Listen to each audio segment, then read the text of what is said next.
Phenomenal. Thank you. Welcome to the Wind Data Science webinar today.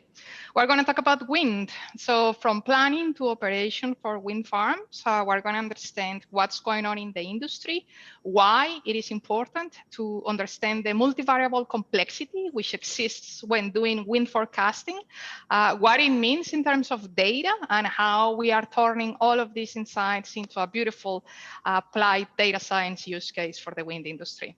So I have very special guests today. I'm going to start with Jeffrey. Jeffrey, do you mind introducing yourself? Not at all. Thanks, Catalina. And we're very thankful to everybody who's joined us today. I am both a strategist, an advisor, as well as a solution architect.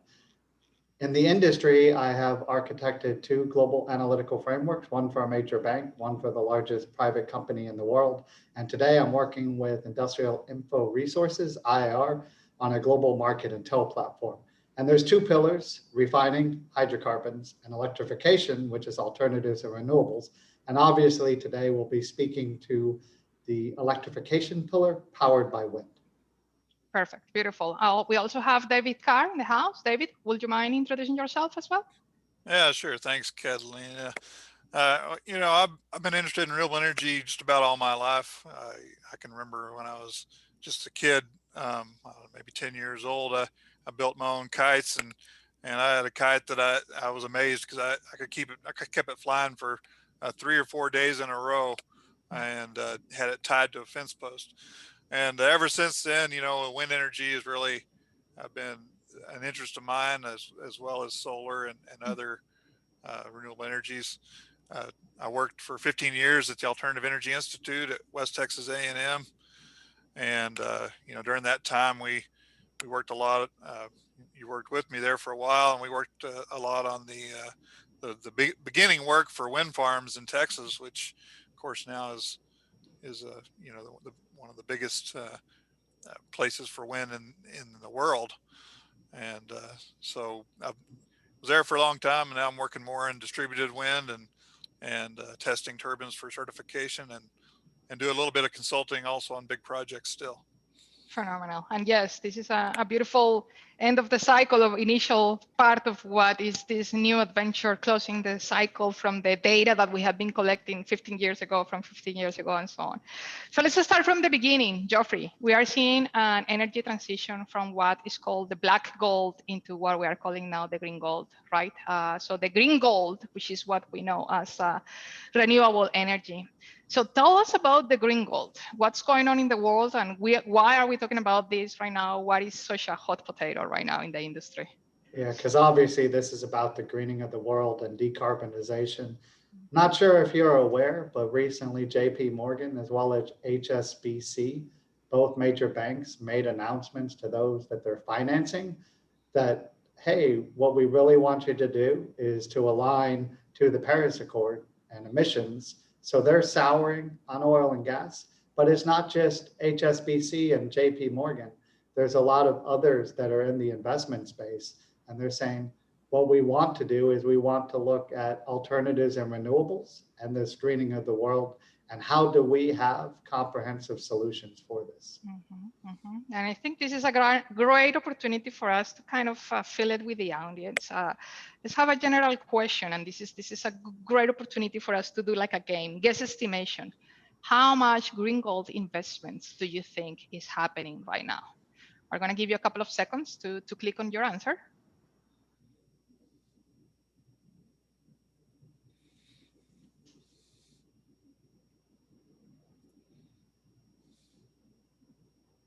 We're going to take a look at the result.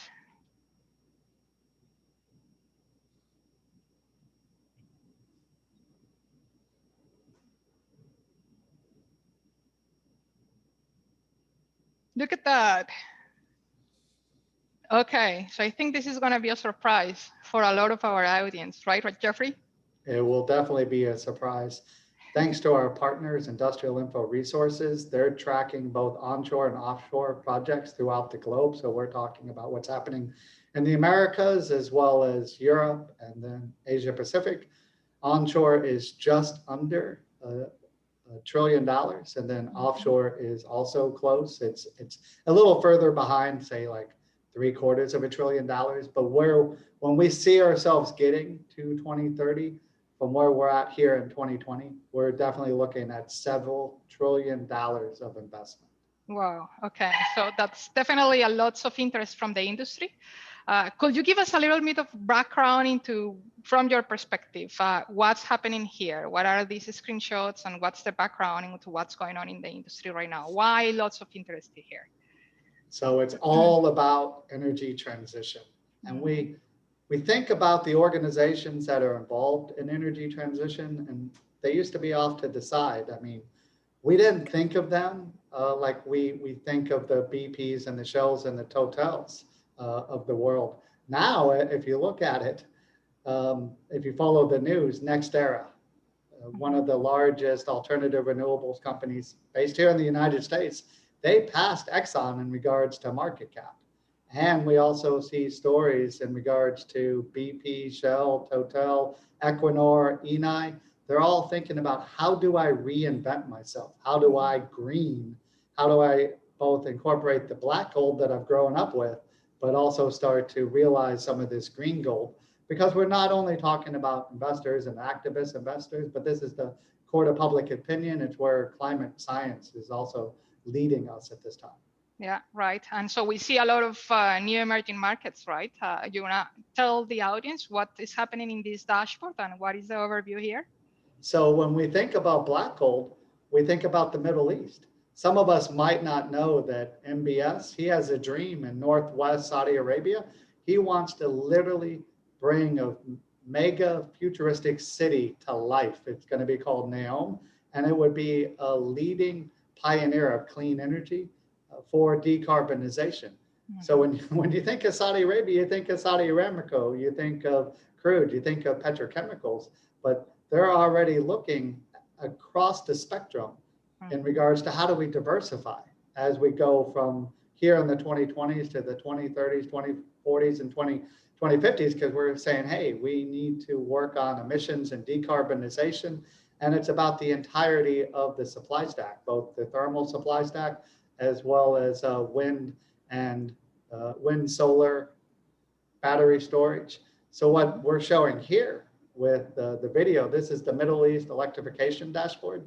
We actually worked on this with Rice University, Baker Institute, Center for Energy Studies, with Industrial Info. We took their projects, both and then what's in those projects, we brought that to life so we could look at all the thermal as well as the alternatives and renewables to give you a flavor of what's happening in the Middle East today. Yeah, and I believe that a lot of what's happening in the Middle East is also related to with the potential of this technology transitioning to offshore, right? So what's happening today, what are the projections in terms of onshore versus offshore, and how this is actually presenting itself as a better technology, not only because we're going to have the opportunity to have the wind collaborating into the production of this power, but also because we're going to have now the water collaborating the same way into the production of this power. So definitely economics and feasibility in our favor. So David, from your experience, you bring over 20 years of experience from the field, and you have been working in Texas with all of these wind projects and so on. What is your take on what's happening right now to offshore, and what is your take into the projections here and the lessons learned that we have from the onshore, and how we can take that into the next generation of wind farms, and what it means to have offshore, just for anybody in the audience? Sure. So, and so far in the United States, we have a lot of available land, and in general, lower price of energy than Europe.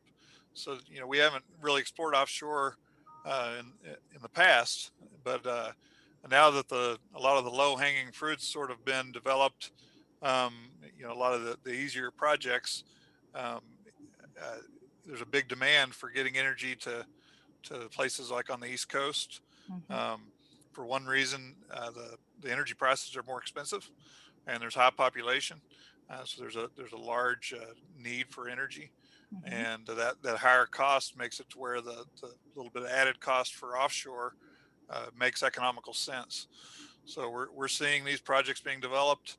I imagine even, as energy prices always are increasing over time, and even I think Texas will probably be looking at offshore within the next 10 years. Yeah, beautiful opportunity. I would like to say here, just FYI, 20 years ago, I mean, really 15 years ago, when we were working together at the Alternative Energy Institute and having the opportunity to go physically to these wind farms and remove the memory from the actual wind tower to collect the sensor data for us to do actually wind characterization, right? We needed to really understand the wind characteristics in terms of data and what it means to actually use all of this information into something that we can put into place to predict and all of that. I remember working with Dr. Nelson as the director of the Alternative Energy Institute at that time. And now look at all his books and everything that is actually very aligned with everything that we are showing here today, showing the history of it, right? We needed to very good understand the onshore capabilities, understand what is actually behind the scenes on these kind of projects and what else we have to keep in mind. We're talking about wind and wind projects because it is not such a simpler project, right? I mean, we have a lot of third parties involved. We have a lot of behind the scenes on this project, David. So do you mind sharing with the audience a little bit on the behind the scenes of these projects, like how this is multi-players involved, how we can have, for example, federal incentives and market cost of electricity, location of the wind turbines. Let's talk about all the variables that we have to consider when thinking about a wind project. Sure. Yeah, there's a lot to consider, and when we started doing this years ago, it was a lot more difficult because just in general technology has changed so much. Communication has changed so much more is on the internet. We have, even back then, Wi-Fi wasn't everywhere. Cellular signal wasn't everywhere. So all of that has changed so much over the years. But just so on a technical sense, you got to worry about the terrain of the land, the general elevation of where the project is. You got to have some kind of wind data to know that, if you try to develop a project, you need to know, predict how much energy it may have. Right. Then there's also you got to think about landowners, right there on the spot, who owns land, how many landowners are there, are they willing to work with you? There, you got to create power purchase agreements. Then you zoom out a little bit, you got counties to work with, county incentives. A lot of times counties will work on tax issues with a wind farm. You go out even further, you got some states have different incentives or mandates on energy that are driving these projects. And then on the national level, there's production tax credit, which varies depending upon the whims of the politicians at the time. So there's a lot of things to consider when working on these projects. Right. Geoffrey, you want to add some color from the developer's perspective? I would love to, because we've been talking about black gold and green gold. And when we think about Texas and we think about these projects, they were literally growing up beside shale technology. So when we think of Texas and we think about it as an energy state, we definitely think about it from hydrocarbons, crude and natural gas. We think about the Permian, but we also don't consider, hey, at the same time that shale technology was just a buzz in the energy industry, we were learning wind and solar right beside shale technology. And now we're looking, like I mentioned before, with the oil and gas majors, the BPs, the Shells, the Totals, they're looking and saying, how do we also leverage this technology into our portfolio as we go forward into the future? Exactly.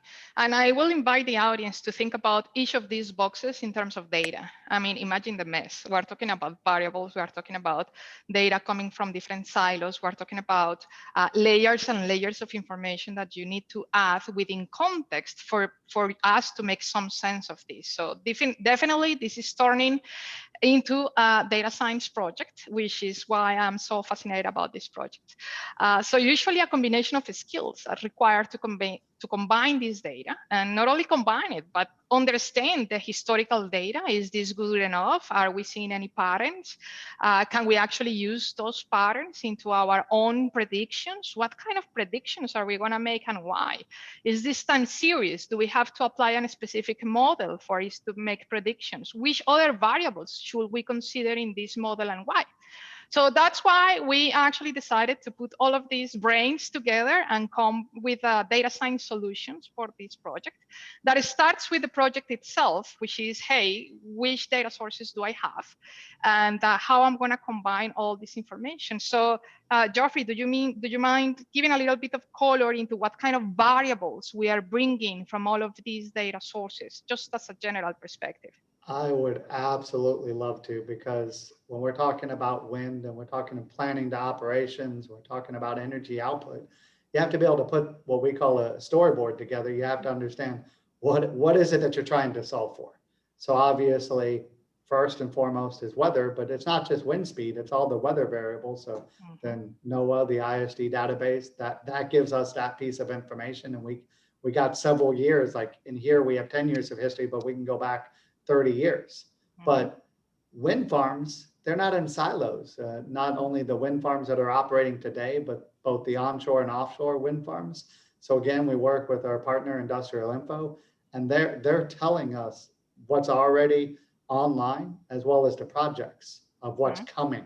Then we have to go even further. We go to the Geological Institute, because well, it's not just about the weather variables and the projects and what's been cited. The next step is we have to be able to put the model together, because we care about the energy output, because we're going to be working again across those different players, especially developers, power purchasers.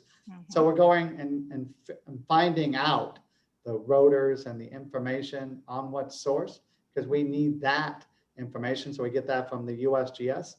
Well, when we talk about power purchasers and we're like, well, how do I get a return on my wind farm?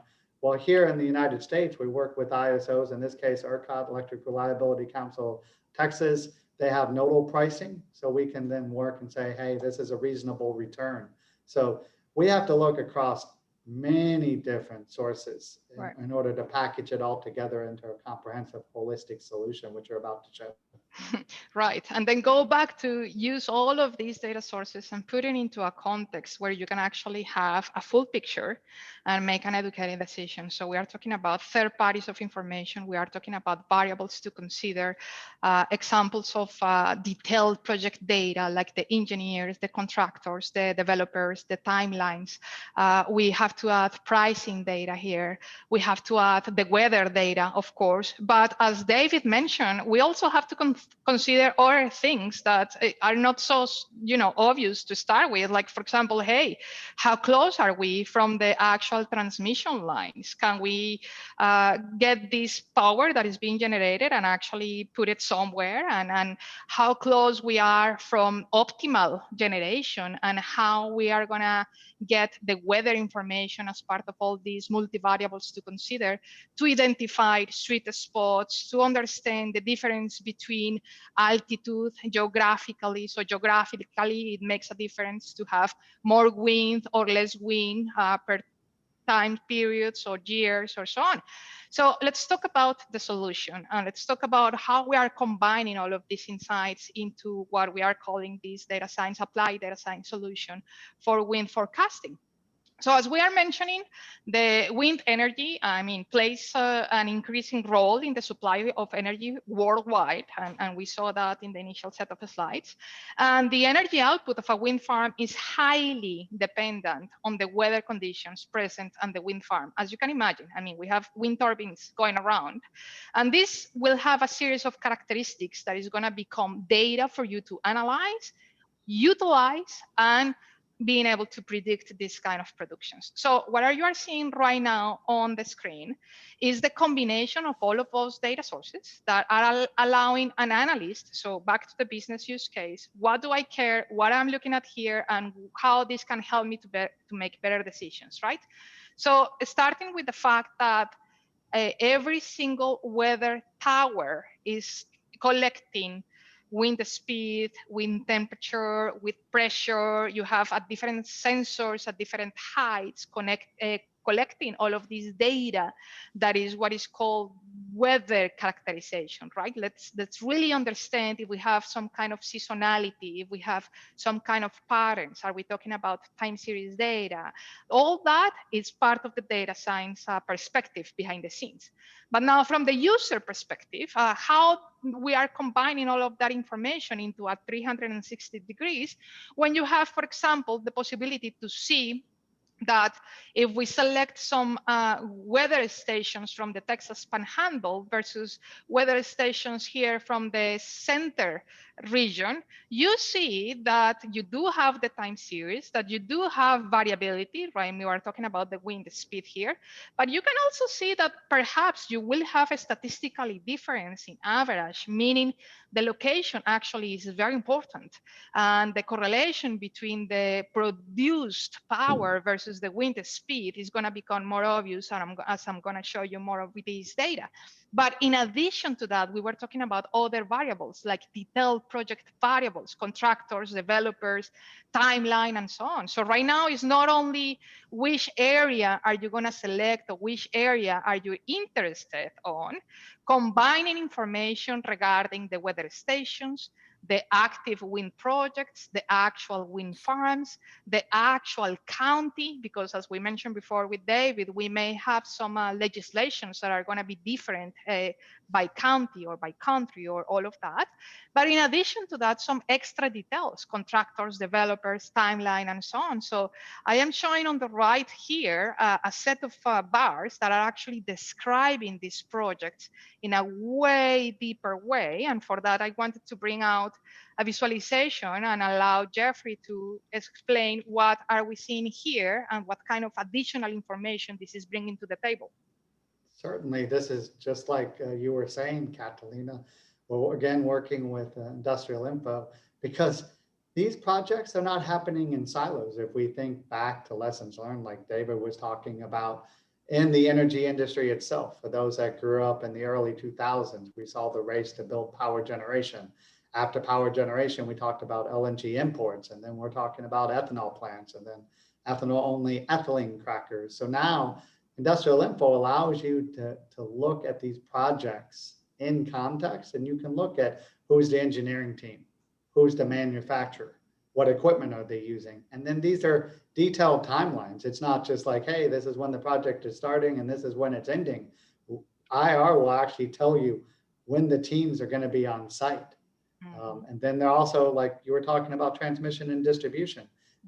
They actually have in their project details how they're going to integrate into some of those transmission lines. So we need to understand all of that nuanced project details data in further context, because it's not like right now we're talking about wind, but as you hinted earlier, we're going to present that this is beyond wind as well. Absolutely. David, what do you think about what you're seeing on the screen right now versus what you were doing 15 years ago? Yeah, so this is really, it's really amazing seeing so much data all combined together like this. I mean, we would spend weeks and weeks just to put together some kind of a static image of this much information, and this of course isn't static. You know, this is real time, up to date information with all these different inputs in it, and I can just see that you could make a lot of decisions really quickly and focus in on the right areas by having all this right at your fingertips. Right. And I wanted, so from that perspective, I just want to ensure that I bring it back to the data science perspective, right? Why are we using these tools? So of course we have the TIBCO analytics stack behind the scenes. And we are not only collecting all of this information from all of the third parties that we mentioned and all the silos of data, but also we need to really understand what is it that we are handling, right? So the wind characteristics, how it looks like, what kind of seasonality you have, is this a time series data? How are we going to model this into being able to predict what's going to be the production? What other variables do we have to consider in these kind of solutions? So what you are seeing on the screen right now is exactly that wind characterization stage, which is, okay, what if we take a look of the last 10 years of data in terms of weather, and if we can actually conclude something about this data? So what we identified right away is the seasonality, right? So you have 10 years of data here, and each of these lines is a year of data, and then you have the clear seasonality that shows the higher winds for specific times of the year versus the lower winds for specific times of the year. And you can see a clear correlation for spring, for example, for multiple of the variables. So we are talking about the speed, we are talking about pressure, we are talking about temperature, we are talking about the normal distributions that you can see for all the seasonality. We can see there is actually, in fact, a statistical difference between the months and the seasons.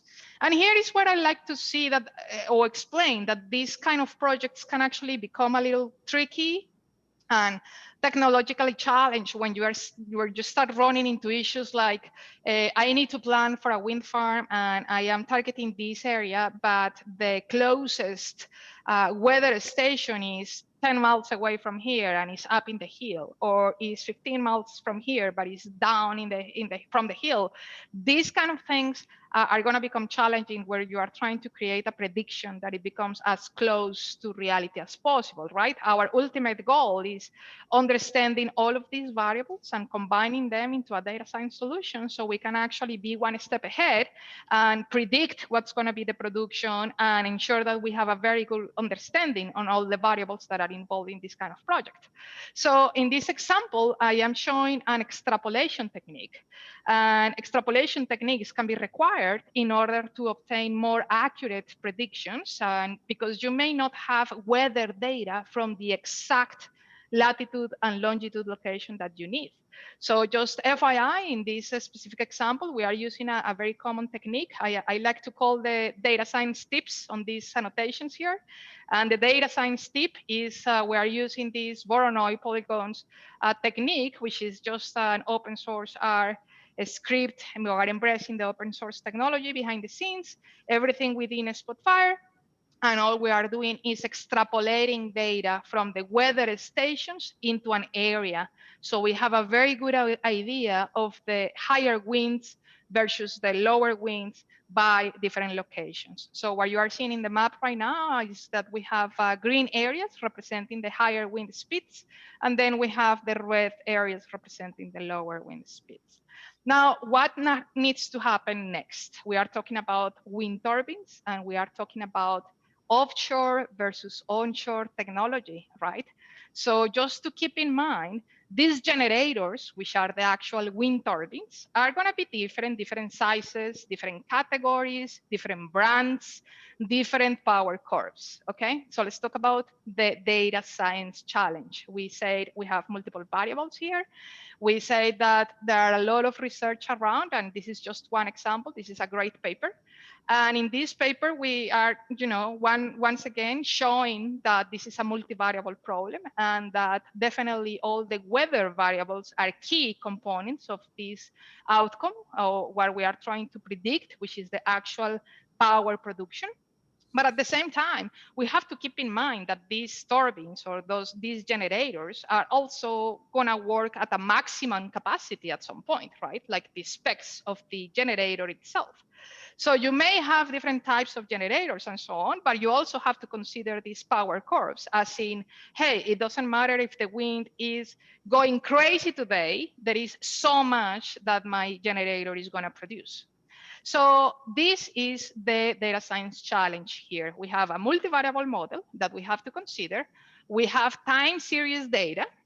We have seasonality on the weather variables, and we have power curves as well that we have to consider for all of these generators.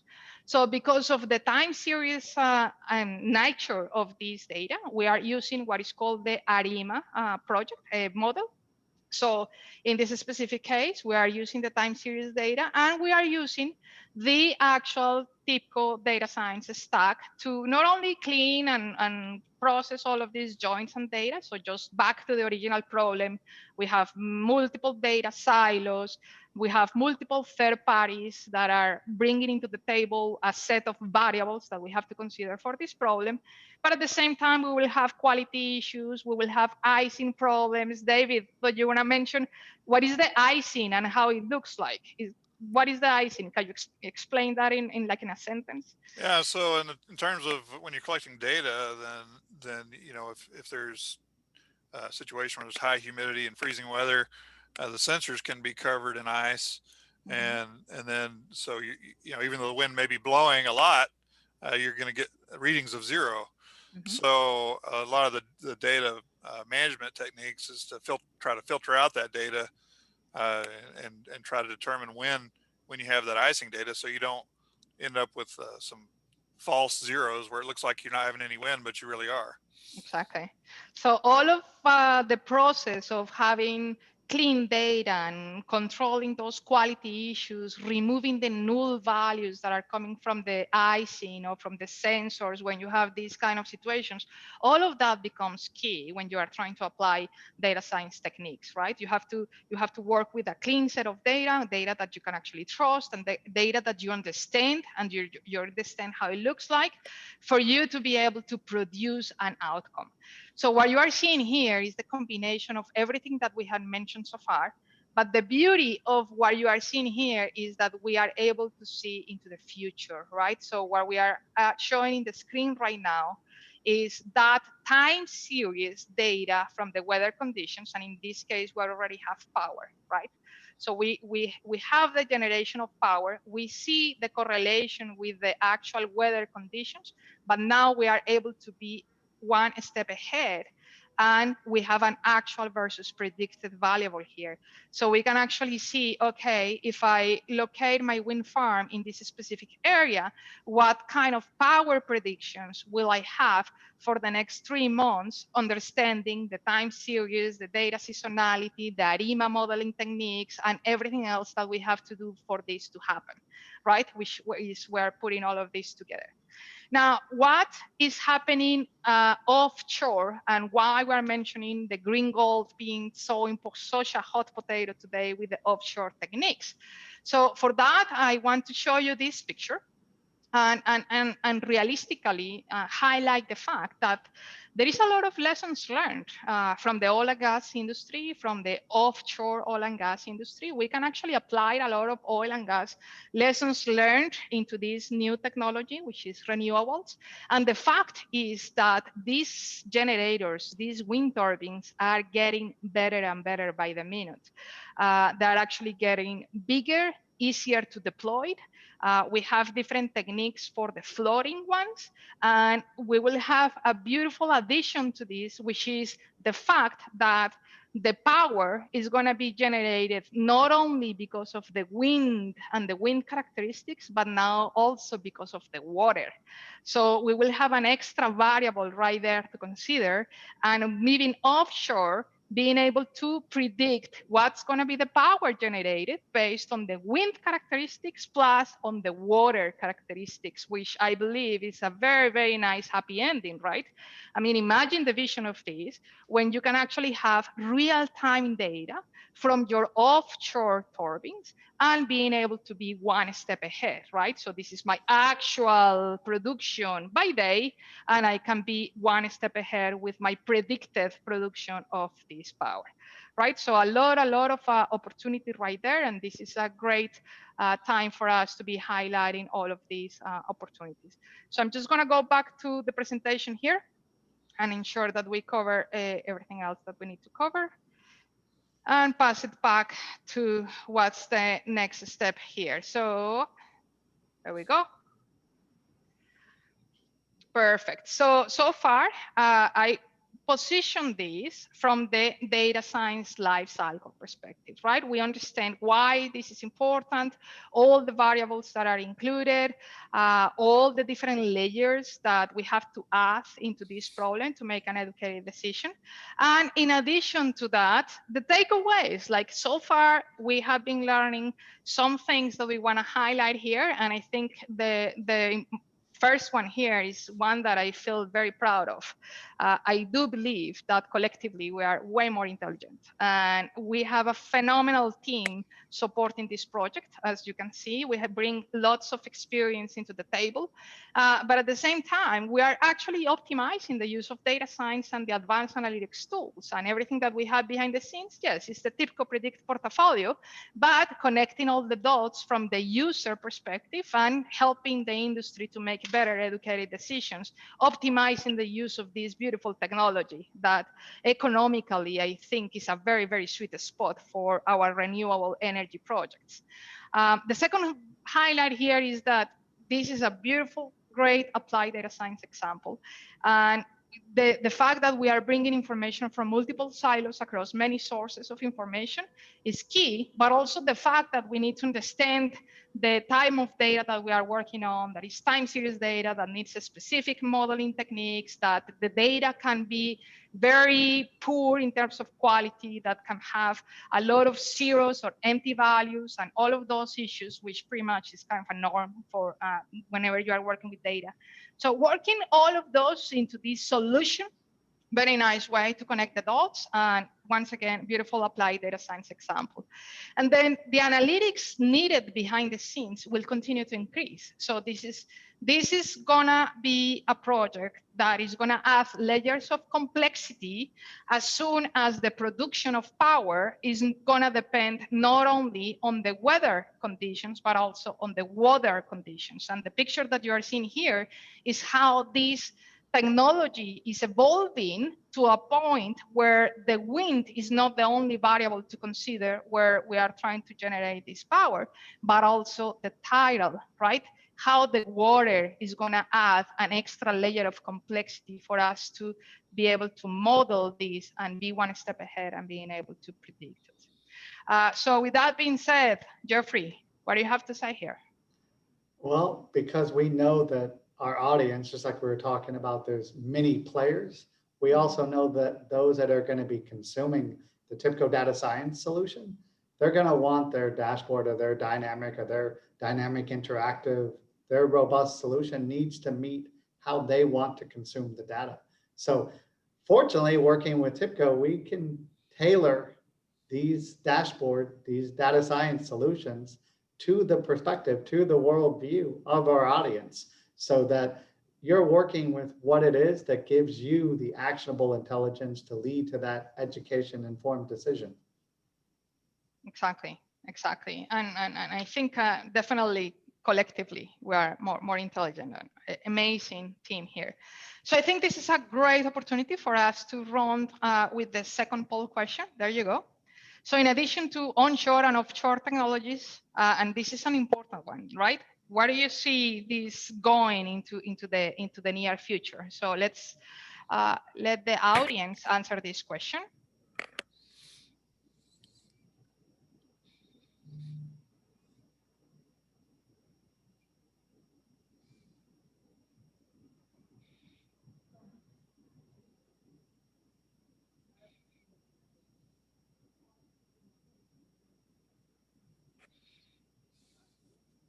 Let's check on the answers. Exactly. Right? Not only all of the above, but also the optimal combination of some of these within the hybrid systems, right? We were talking about the possibility of mixing the best of wind system with the wind generators and the wind turbines, but you know that you have higher winds at night, for example, so you can easily have a combination of a hybrid system collecting of maximizing your power during the day with solar technology, but at night you can switch into maximizing that generation of power with the turbines itself. I don't know, David, if you want to add anything else into what's happening and what's coming next on these hybrids, right? Yeah, exactly like you said. Especially, I know it's not the same everywhere in the country, but in the Texas Panhandle, where the best winds are in Texas, that is the pattern. Is that we have high at the high levels uh, that the heights that the turbines are at. Mm-hmm. The wind pattern is higher at night generally, and lower in the daytime, which Mm-hmm. isn't the best match for loads, right? Because people are awake in the daytime. But if you can combine that with solar, or perhaps some kind of storage, hydrogen or battery bank or compressed air storage, then you can have more of a straight line output, right? That works well with the power company. That's what they want to purchase. That they just as well have a regular input coming in than something that goes up and down all the time. So there's a lot of opportunities for hybrid integration in situations like that. Jeffrey? And just think, we can bring it all the way back to black gold and green gold. Think of Dong Energy, which most people relate now as Ørsted. They were one of the largest offshore wind developers. Mm-hmm. David's talking about the Permian. Ørsted is building out a wind, a solar, as well as a battery storage. So they're building a hybrid solution right there, where we're getting hydrocarbons out of the ground, where we're growing crops and raising cattle. So the Lone Star State, when they say things are bigger and better here in Texas, you're literally witnessing that in West Texas today. Absolutely. Yes, absolutely. So I think this is a great opportunity to open the Q&A for the audience. We have shared a lot of information. There is a lot of a lot of insights, but I think the highlights of here, we have a full picture of globally what's going on with this, why is considered the green gold, what is happening, what are the challenges in the US, but from the data science perspective, right? How this is a multivariable project that increases in complexity as we increase in the use of technology, especially going from the onshore to offshore. But we also see that this actually represents a beautiful opportunity that actually is very aligned with the vision of these companies into this renewable energy. So I don't know if we have any questions from the audience, Che? Yes, so we did have one come through. So earlier in the presentation, you mentioned that landowners, developers, power purchasers, etc., were all factors that determine the effectiveness and cost of a wind project. Do you consider those factors as varying geographically, similar to how potential wind energy density varies geographically? Jeffrey? Most assuredly. Yeah.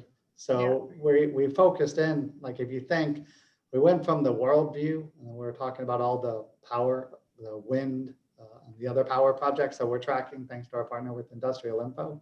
And then we took us to Texas, and we're talking about landowners and consulting and states. Mm-hmm. But this is global, so it's going to be throughout the world. And so it's not going to just be landowners. I mean, you'll be talking to government agencies, international bodies, because even though today we're talking about wind and then the hybrid solution, this fits into the broader electrification story. So you're going to be talking about thermal as well as alternative renewables and the entirety of the supply stack throughout the world. So there's going to be a lot of policies and regulations and things that need to be understood. Yeah, absolutely. Do we have any other questions, Shay? Yes, we have quite a bit coming through. So what is the major difference between data science and Spotfire products? And how would I know which one to purchase or if I need both? That's a beautiful question. So Spotfire, think about Spotfire as the core application within our analytics stack.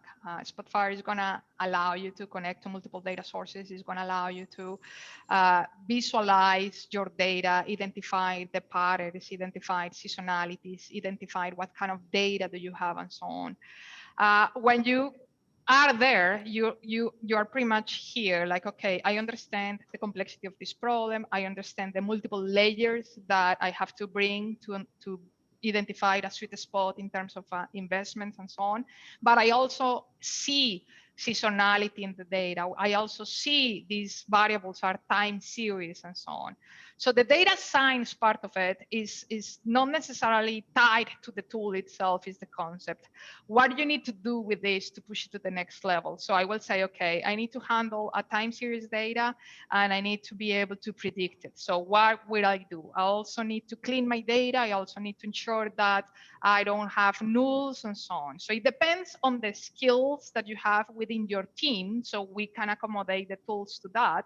But in this case, I'm showing two products from TIPCO. The first one is Spotfire, which is going to be the visual part of it. It's going to help you understand the baselines, the patterns, the seasonalities, the time series, and all of that. And then the second one is the TIPCO data science suite that allows you to push this to the next level and automate a lot of this cleansing and ETL and transformation of the data that needs to happen yes or yes, right? So we can use the machine where we need the machine, which is, hey, automate this cleansing of this data, ensure that the joins are the way I need them, ensure that I have the sample of data that I need, but now I need to push this to the next level, right? And perhaps I don't have a programmer in my team, and perhaps some of my guys know Python, some of my guys know R, and some of them are actually embracing open source and open source technology, which I will say that's perfect. Let's bring it out together into a platform that is scalable, right? So that is the data science typical behind the scenes that you are seeing right now, which is you already understood your data, you already know what you need to do, it's time series, you know which is the model that you need. So you can actually use this to explore different models, different model outcomes to ensure that you have a solution that is scalable and that is already connected to the data sources that they need to be connected on. So you use the machines for the manipulation, transformation, join, and all of that, cleansing of the data, but then the human comes into place, which is right here. Okay, I have all the data the way I need it. I have the full picture. I can actually visualize where I want to be and how I can combine all of these variables. So to answer your question, this is what we call the typical predict portfolio, which allows you to consume this data from multiple sources and to clean it and to put it into layers and to explore different machine learning models based on the knowledge that you were able to extract from the data. Keep them coming, Jay. Yes. So what is the difference in data availability and quality in the US versus European versus Asian markets?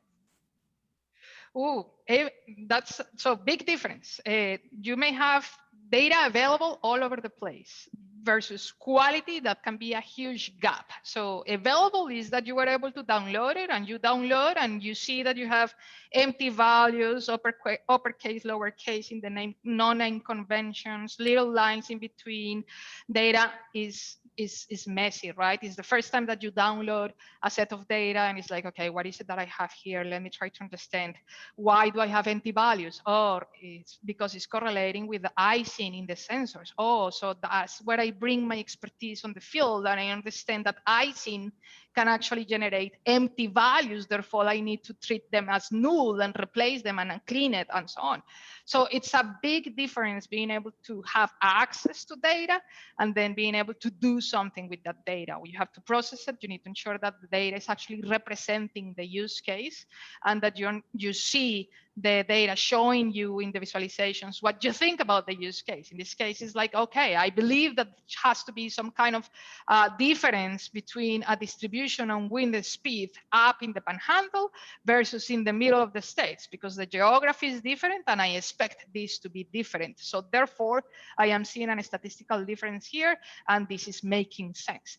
When you have data that is not perfect in terms of quality, you may have serious zeros or nulls or outliers that can throw these kind of conclusions and analytics away. That's why collectively we are more intelligent and double checking that everything that is the data is showing here is actually making complete sense from the use case perspective.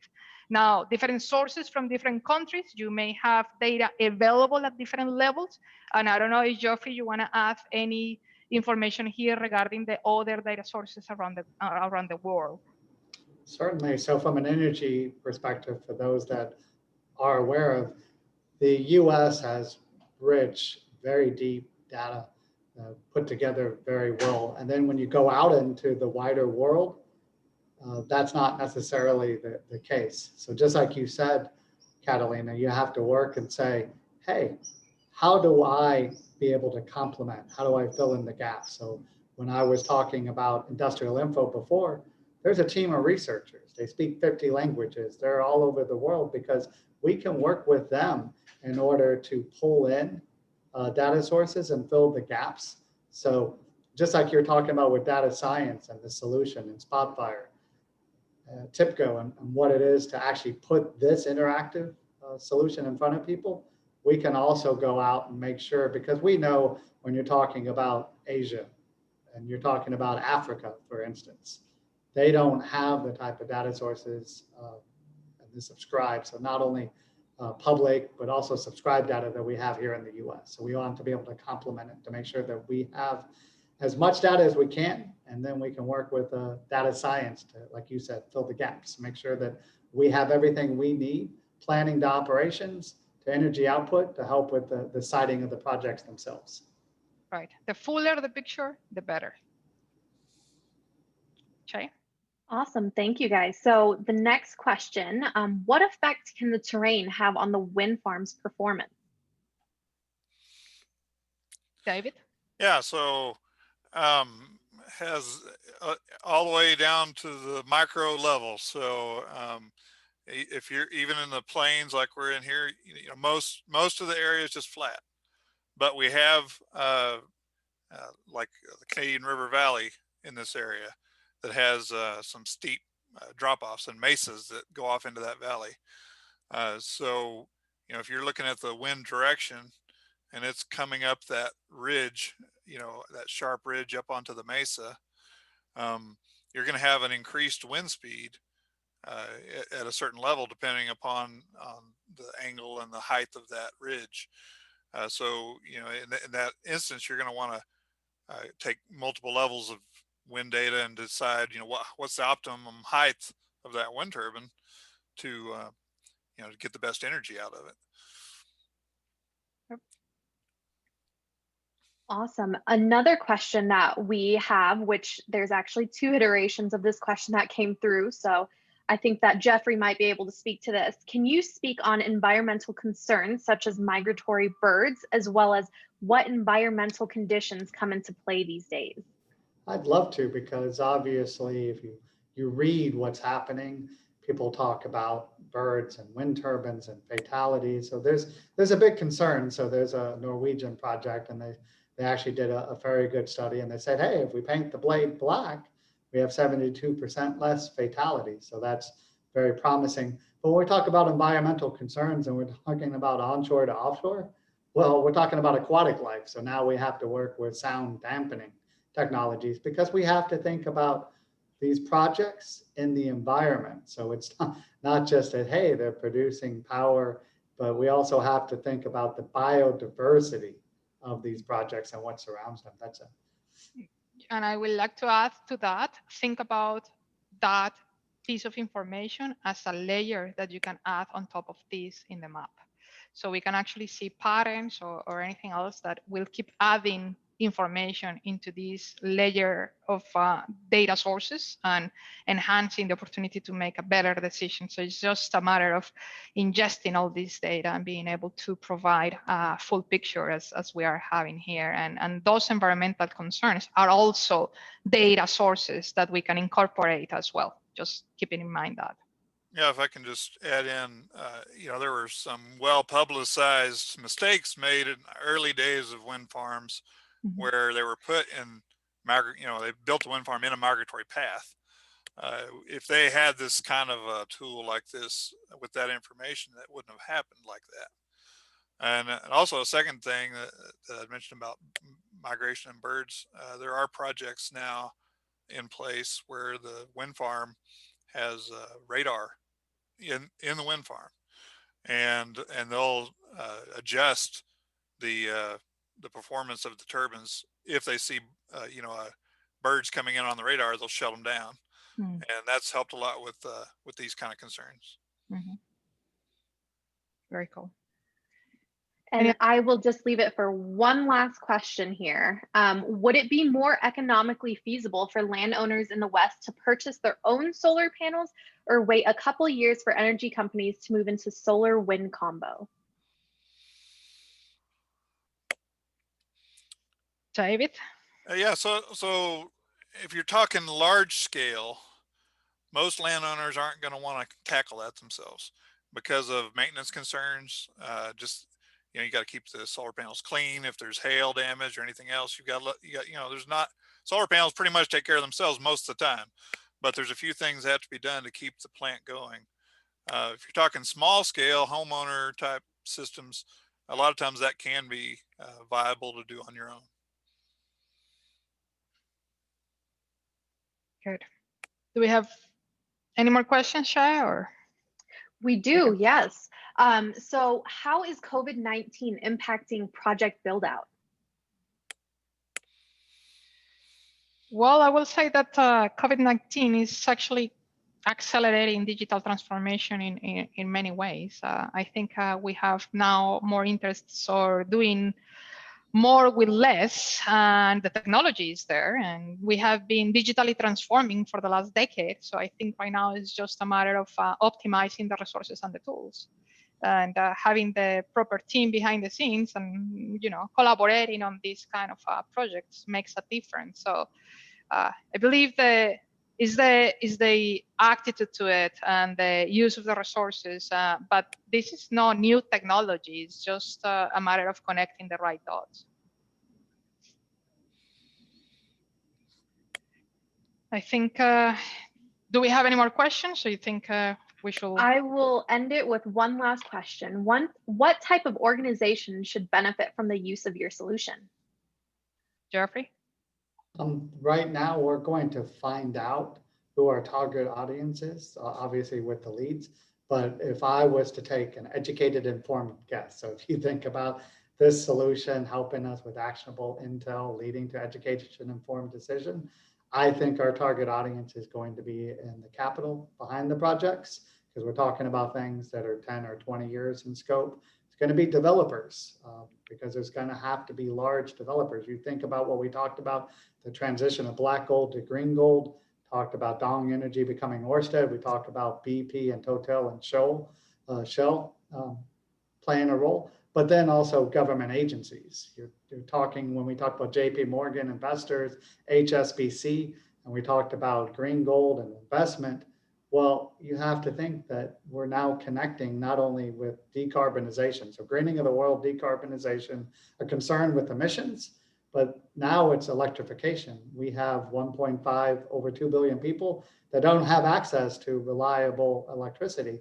So we need to be working with government agencies tied into the international community to help them as they're building up their supply stack to electrify, especially in Africa as well as in Asia. Beautiful. Okay, Shay, I think we have 1 o'clock now. I want to be respectful of everybody's time and community. I want to especially thank David and Geoffrey for all the insights and all the collaboration on this, and looking forward to see how we can keep building on top of this use case, and how else are we going to collaborate on ensuring we are maximizing the use of the resources and the technology into something that I think is going to benefit all of us as community in general. Anything else, Geoffrey, David? Thank you very much. If you want to say goodbye to our audience, and looking forward to a next opportunity and see where else we can push this use case. More is coming. Exactly. We're not stopping now. Right. Well, I appreciate your time, everybody. 1 o'clock, and I will let you go back to your work, and let us know if you have any other questions. We're going to continue with this series of webinars, and hopefully we will keep adding layers into this fascinating data science use case that can bring us so much benefits out of it. Thank you, everybody. Thank you. Thank you. Bye-bye.